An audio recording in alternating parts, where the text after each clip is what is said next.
saudara-saudara semua yang sudah hadir pagi hari ini, kita akan memulaikan lagi acara doa subuh pagi ini. Untuk doa pembukaan kami mengundang Ibu Iren Walean.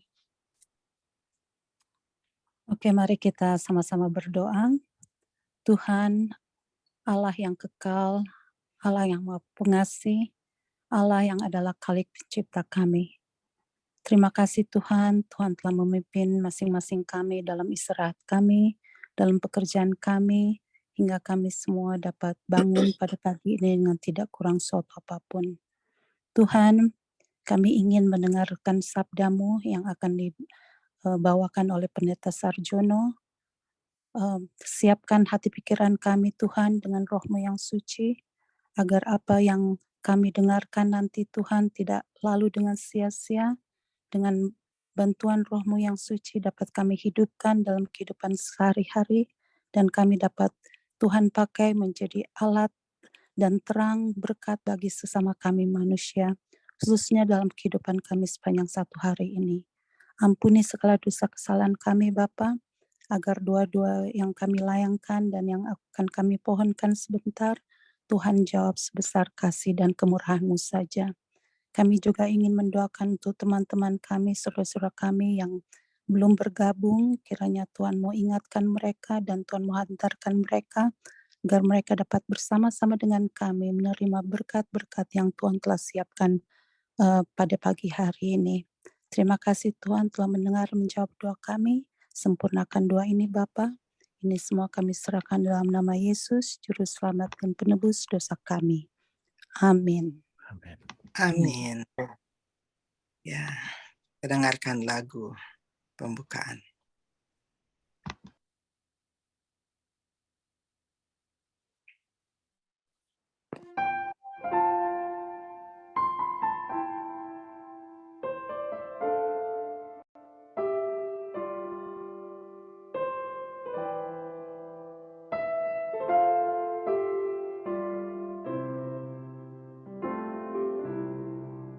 Waktu pagi, ya Tuhanku, dengarlah suaraku,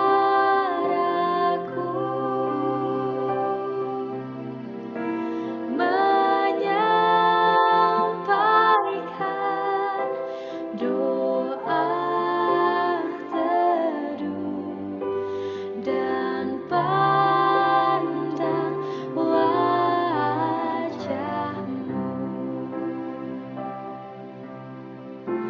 Kehadiran-Mu, ya Allah, Yesus Kristus telah naik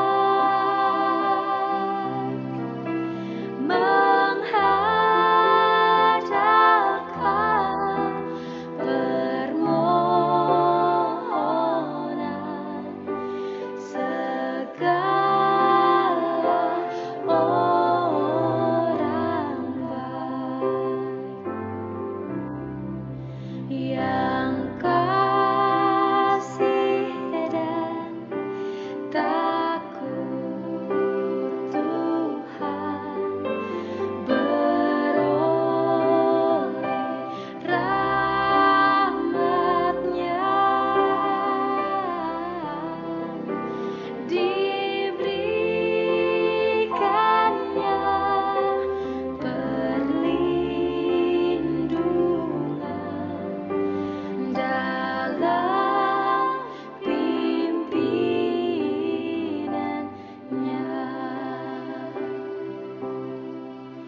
dalam pimpinannya.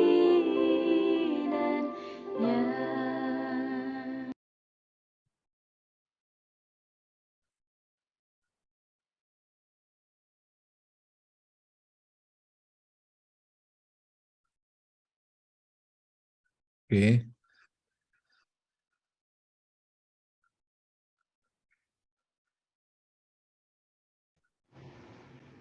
Oke, selamat pagi untuk kita semua. Kita bersyukur kepada Tuhan, kita telah tiba pada hari yang ke-23 dalam tahun 2023. Indah sekali pimpinan Tuhan hingga saat ini, dan kita bersyukur untuk semua kebaikannya. Saat ini kita akan merenungkan Mazmur pasal yang ke-11 dengan judul Tuhan Perlindungan pada saat-saat menghadapi krisis. Bapak Ibu, pada Sabat yang lalu, saat sudah menjelang pukul 4, tinggal beberapa orang di gereja. Sambil menunggu kita akan pergi ke rumah Ibu Meta, Bu Teta, kita akan mengadakan ibadah. Masuk rumah baru, kita berada di gereja, tinggal beberapa orang. Dan di sanalah kita berbincang, bercerita, khususnya sehubungan dengan masa-masa sedih, di mana banyak orang harus dipulangkan dari Amerika. Dan dalam cerita yang diceritakan oleh seorang sahabat kita ini bercerita. Dia dipanggil ke imigrasi dengan berbagai pertanyaan, bahkan berujung kepada diminta untuk menandatangani sebuah pernyataan.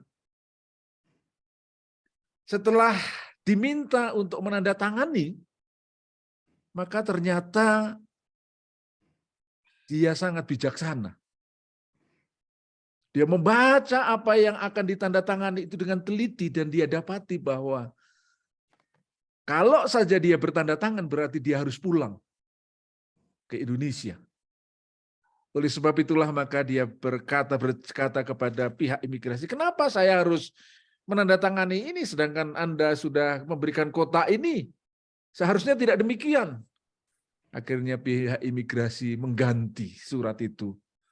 Dan akhirnya nasihat daripada imigrasi yang menjebak itu tidak menyengsarakan dirinya dan dia tetap tinggal di Amerika. Bapak Ibu yang dikasihi oleh Tuhan, saat menghadapi krisis, saat menghadapi kesulitan, kita harus berhati-hati. Saya akan coba share screen.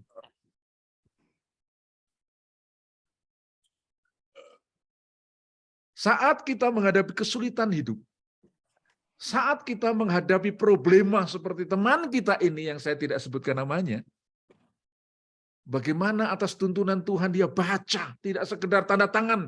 Kalau saja dia tidak teliti membaca itu, pihak imigrasi sudah menjebak. Pulang. Karena dia teliti. Pihak imigrasi pun akhirnya tidak bisa bertindak seperti yang ia atau imigrasi inginkan. Pemazmur mengajarkan kepada kita saat-saat kita menghadapi kesulitan seperti yang teman kita hadapi beberapa tahun yang lalu. Sehingga ia dan anaknya bisa tetap tinggal di Amerika ini. Kita harus berhati-hati saat kita menerima nasihat. Kenapa?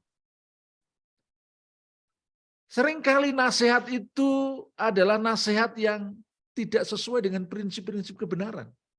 Oleh sebab itu kita harus berhati-hati. Kita harus seleksi menerima nasihat, sekalipun nasihat itu diperlukan. Karena memang ada orang yang tidak mau terima nasihat apapun, itu dasarnya adalah karena kita keras kepala atau keras tengkuk.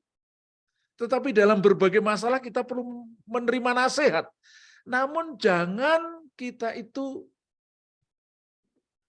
sembarangan menerima nasihat. Kita harus berhati-hati di dalam menerima nasihat, saran-saran. Karena seringkali saran-saran itu kalau kita tidak perhatikan dengan baik, itu bukan membawa kebahagiaan, seringkali membawa kesengsaraan. Dan pada waktu Daud dalam pasal yang ke-11 kitab Mazmur ini, dia sedang menghadapi masalah. Tetapi apa saran dari teman-teman mereka? Apa saran dari orang-orang yang fasik? Apa saran daripada orang-orang yang tidak mendasarkan sarannya dari firman Allah ini? ayat yang pertama dalam kitab Mazmur, saya akan baca. Saya akan langsung baca yang pertama dan kedua. Untuk pemimpin biduan dari Daud, pada Tuhan aku berlindung. Bagaimana kamu berani berkata kepadaku, terbanglah ke gunung seperti burung. Bapak Ibu, ini nasihat dari temannya. Sementara dia menghadapi masalah. Pada saat dia bersandar kepada Tuhan, temannya katakan, pergi saja, terbang saja. Kalau seperti burung, tinggalkan sajalah itu.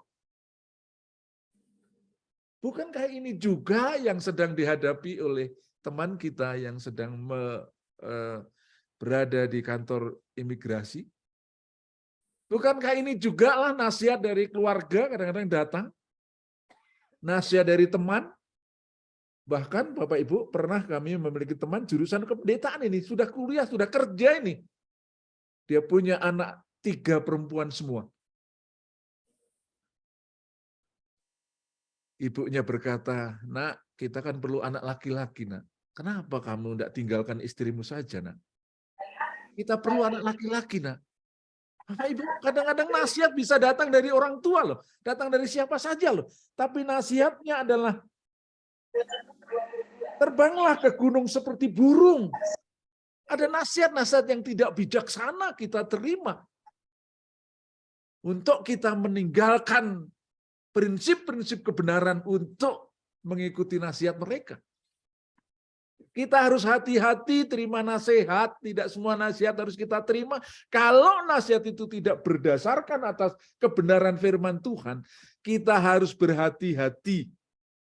Pengalaman teman kita dengan kehati-hatian telah menyelamatkan dia, sehingga dia bisa tetap berada di Amerika dan anak-anaknya. Kalau tidak, dia akan dipisahkan. Di dalam kita berlindung kepada Tuhan, sekali lagi ada dasar-dasar menurut firman Tuhan yang kita harus pegang, sehingga nasihat-nasihat dari teman kita tidak selamanya kita harus terima, kita harus pilih-pilih untuk memilih-milih, untuk membedakan apakah itu nasihat baik atau nasihat salah. Ada dasar-dasar yang harus kita pegang. Di dalam Mazmur pasal yang keempat ayat yang pasal yang ke-11 ayat yang ke-4a saya akan bacakan. Tuhan ada di dalam baitnya yang kudus. Allah ada. Dan bukan hanya sekedar ada. Tetapi Allah itu berkuasa. Jadi kalau ada orang menasihati kita untuk melenceng dari kebenaran Tuhan, tinggalkan saja itu. Terbang sajalah ke gunung seperti burung. Kita harus katakan tidak. Siapapun mengatakan kalau kita harus melanggar kebenaran karena kesulitan yang kita hadapi, kita katakan Allah itu ada loh, Allah berkuasa loh, sanggup menolong saya kok. Saya harus tetap berpegang pada pimpinan Tuhan. Itu prinsip yang pertama. Saat kita menghadapi krisis, ingatlah Tuhan itu berkuasa melihat kita, dan bukan hanya berkuasa, dia itu sanggup untuk menolong kita. Oleh sebab itu, tolaklah nasihat-nasihat yang tidak berkenan,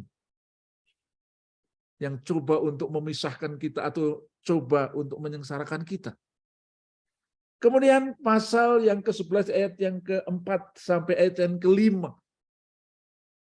Saat kita menghadapi problem, ada nasihat-nasihat yang salah, kita harus ingat bahwa ia mengamati, menguji apa yang dilakukan oleh setiap manusia.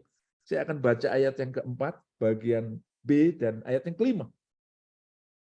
Tuhan tahtanya di surga. Matanya mengamati, sorot matanya menguji anak-anak manusia. Tuhan menguji orang benar dan orang fasik. Dan ia membenci orang yang mencintai kekerasan.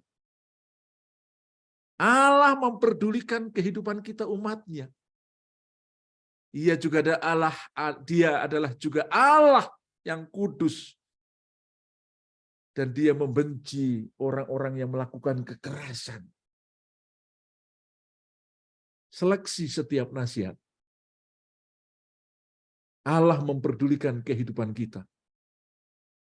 Dan kalau ada nasihat yang coba menolong kita, tetapi pada ujungnya untuk meninggalkan kebenaran ini, pada saat kita menghadapi krisis kehidupan ini, ingatlah dalam ayat yang ke-6,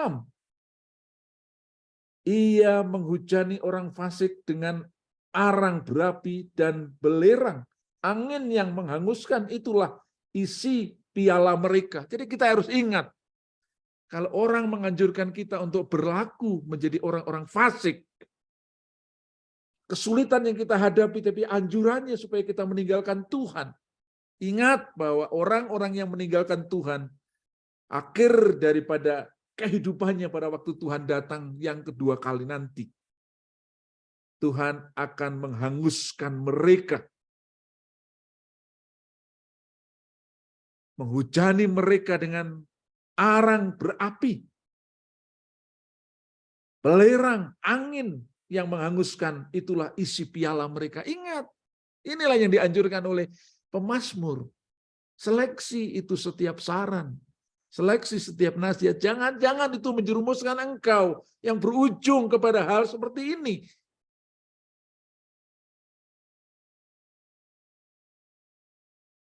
Dan Tuhan akan menghukum mereka. Nah ini. Kemudian prinsip yang terakhir adalah orang benar akan memandang wajahnya. Dan mendapat kasih Allah, inilah yang membuat kita teguh. Sebab Tuhan adalah adil dan ia mengasihi keadilan. Orang yang tulus akan memandang wajahnya. Dan ayat yang ke-7 ini adalah kesimpulan dari pasal yang ke-11. Banyak sekali ayat-ayat dalam setiap pasal, kesimpulannya di ayat yang terakhir. Dari setiap pasal itu banyak sekali, dan termasuk di dalamnya adalah pasal yang ke-11. Sebab Tuhan adalah adil, tetaplah pada saat menghadapi kesulitan berpegang kepada, berlindung kepada Tuhan. Ia mengasihi keadilan. Orang yang tulus akan memandang wajahnya. Kalau kita tetap tulus, tetap mengikuti kebenaran Tuhan, kita akan memandang wajahnya, itu janji Tuhan. Kesimpulan dari pasal yang ke-11 kitab Mazmur. Bapak Ibu yang dikasihi oleh Tuhan, jadi dasar inilah yang harus kita pegang, yang memampukan orang benar untuk tetap bertahan walaupun serangan dahsyat. Kita harus pegang dasar ini. Tuhan memperhatikan kita, Tuhan menyayangi kita, kita akan pandang wajahnya. Oleh sebab itu kita tetap teguh, tidak terguncang oleh nasihat-nasihat yang tidak benar. Kemudian dasar ini yang sangat kokoh ini juga lah yang kita harus pegang. Kita harus meyakini bahwa kita ini memiliki kemampuan, kekuatan yang labil. Tetapi ada tangan kokoh tempat pelindungan yang membuat kita labil ini tidak labil menjadi kuat. Dan dasar yang kokoh firman Tuhan ini juga adalah yang meyakinkan pemazmur bahwa kesulitan, penderitaan bukanlah akhir segalanya. Nah, ini yang pemazmur sadari. Kesulitan, penderitaan bukan akhir segalanya.